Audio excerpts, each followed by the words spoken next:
This is Scott the Fix-It Guy. Our goal with our videos is to empower you to be able to do the repairs on your own and save a whole lot of money and also get that great feeling of having fixed it by yourself.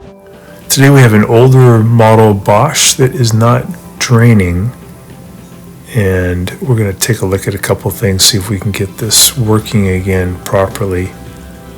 So I'm going to bail out the water that's in here because when I set it to drain nothing's happening, so something isn't right. I'm going to get this out using a pan first, and then I might use a turkey baster once I get the lion's share of the water out of there. So the area I'm working in right now is called the sump, and this is the area where the filter sits usually. So we've removed the filter already. I want to get all this water out so I can get down a little further. This area to my right where my index finger is, that's actually a different pump. That's a circulation pump. You want to be able to reach in there and feel that that impeller can spin really easily. This is the cover for that circulation pump to prevent big things from being pulled into the pump. And then I'm going to remove, using a Torx 20 bit, this one screw that's holding the impeller cover in position. And once I get that screw out, I can just pull on this tab and it'll lift the impeller cover off. And then I can feel that the impeller, the little propeller thing, can turn pretty easily. It should feel like it can turn easily, and then there should be like a funny magnetic feel to it, and then it should turn easily again. And that's normal. That means nothing's wrong. But if it's very hard to turn, that means there's something probably caught underneath it, like a piece of glass. So you can use a screwdriver to just push on the paddle. It should move pretty easy. I'm cleaning out these little gates. There's a seed caught in there. But sometimes underneath this impeller, there's a piece of glass or ceramic that you have to reach in there with maybe needle nose pliers or tweezers to pull it out. And that'll definitely keep your dishwasher from draining because the impeller can't spin. You might hear the motor humming, but no water moves. So what I noticed on this dishwasher is that the motor worked sometimes, and other times it would hum. Other times it seemed like it was stuck, and other times it would work. So it was intermittent. If I gave the propeller or the impeller a little push, it would start. So that means either that the impeller is partially stuck or the motor's just worn out. Bosch drain motors are great. They last a long time. The customer mentioned this one is 10 years old. I just pushed in on this door lock with my standard head screwdriver to make the dishwasher think that the door is closed, and then I'll set it to drain and just watch what happens. Just that way I can kind of see more what's happening.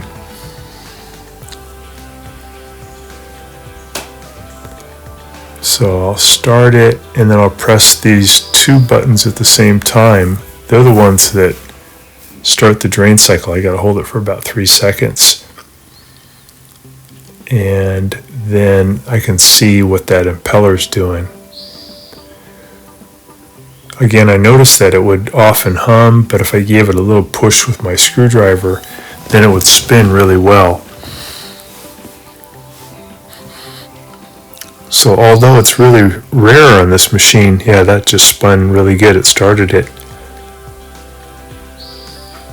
I think the drain motor's actually worn out.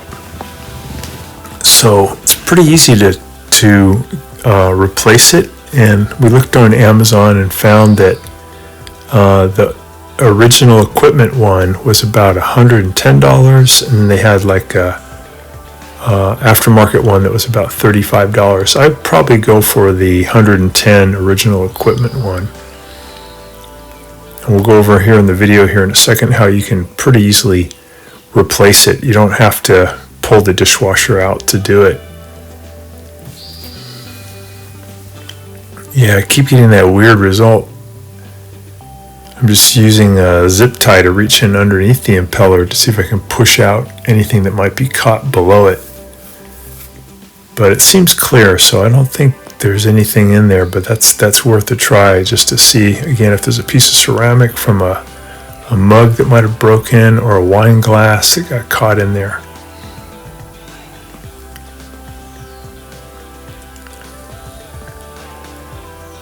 I'm using a little tool to reach in around the area where the motor shaft is to see if there might be some hair or rubber band or something that got caught around the motor shaft, but it seems clear.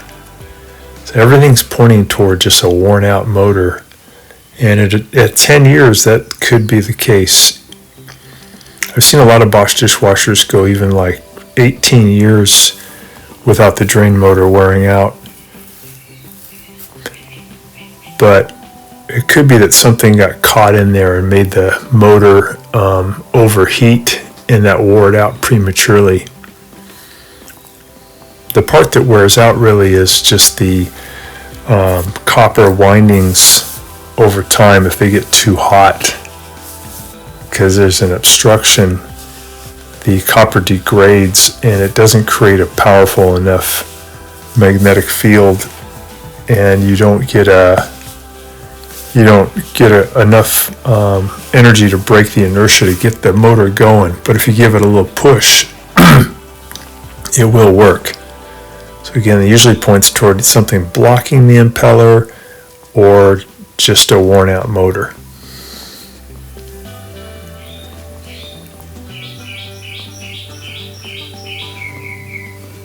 So if you want to check that motor condition of the impeller, you can take off the cover like we did and then use a standard head screwdriver to push in on the door latch and then start a drain cycle like we're doing here, and then you can just look in there and see what it's doing. I'm going to just try a trick. I'm going to add a little bit of vegetable oil in there as a lubricant just to see if that does anything. So I'll tell it to drain, and it did spin that time. It did work. I'm going to see if that lubricant will help it.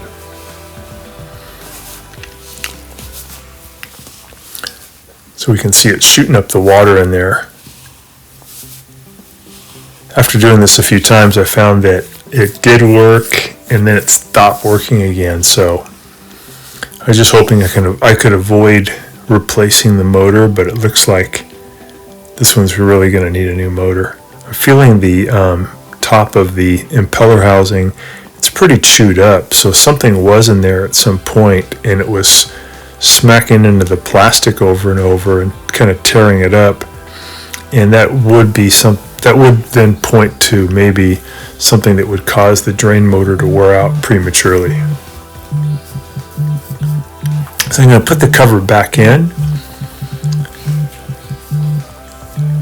and the way I'm going to put it in is I'll push in the bottom of it toward me first, and then I'll push in the back edge of it so it sits nice and flat. Then I'll add that Torx 20 screw back in, and it goes in the hole that's furthest away from me. So then when I tried it again, it just was humming, so it did not do the trick. So I'm going to replace this motor.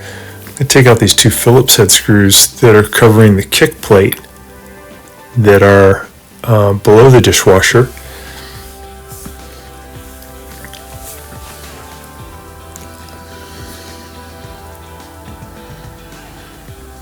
Get the kick plate out of there. I'm going to reach in and grab this insulation and get it out of there. Got to make sure I have it unplugged at this point. Open the door a little bit. That gives me more room to work. And I'm going to lift up on this tube. It has a little clip over it. This is the tube that where the water is going to drain out. Or actually, I'm sorry, this is the tube that brings water into the dishwasher. I'm going to pull that out, get it out of the way, and I'm going to reach in and twist the motor toward me so it points to about 45 degrees. and then I can get it out. I gotta take out a couple of Torx 20 screws here on this plate because it's not letting me get the motor out. One on the right, one on the left. And that gave me a little more room. Now I can reach in and grab the drain motor, pull it toward me, and then I'll slide it out to my left so I can take a look at it. I had to remove the power connector too from the drain motor by just pulling it straight out. So this is the impeller. This is the thing that spins, and it should feel like it moves easily, and then it has a resistance, then it moves easily, and then it has a resistance. I'm going to pry off this impeller assembly. Look in here, see if there's anything like food debris or something caught in there. I'm hoping I can save this motor, but it may be a goner. It may just be time to replace it. These are just some things you could do if you don't have access to a new motor. So I'm going to clean these parts really well. There was a little bit of food debris in there. It has a lot of seals that's supposed to prevent stuff like that from getting in there, but still things sneak past.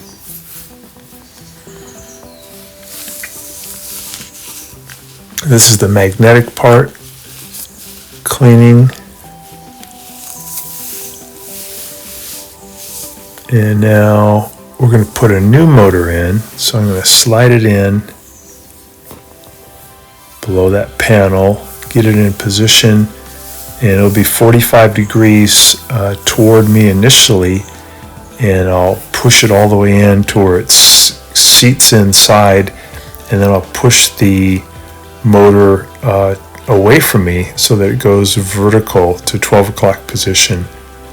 To get a better look though, what I'll do is I'll remove this front panel from the dishwasher. I'll take out these Torx 20 screws along the perimeter, and that's going to allow me to pull the front panel off. You don't have to pull the door off, but you can just pull the front panel off. It'll give you a lot more room to work, and this is going to allow me to kind of show you guys how the motor goes on. So once you know how it goes on, you don't really have to take off this door panel. You can just do it like we were doing earlier, but this does make it easier. It just takes a few more minutes to remove these little screws and get the front panel off. There's two here in the corner also we need to remove. We don't remove the ones in the center though, just the ones here on the corner and the ones down on the edges. Now we can pull the panel off, get that out of the way.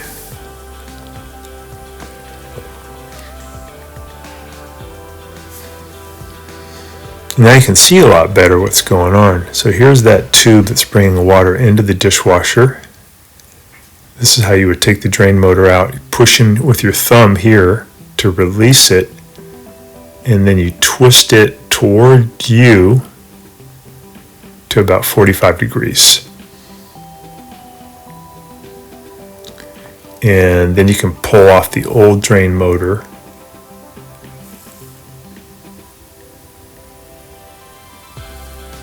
Here's that panel that was kind of in the way.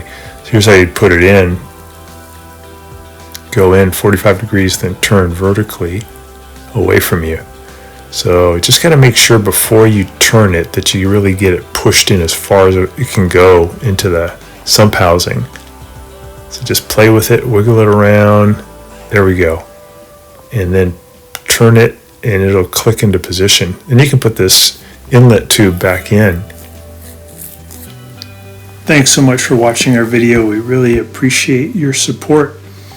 And when you get a chance, please press the subscribe button below so you can be subscribed, and also the notification bell so we can send you more videos about appliance repair. Please also give us a thumbs up if you enjoyed the video.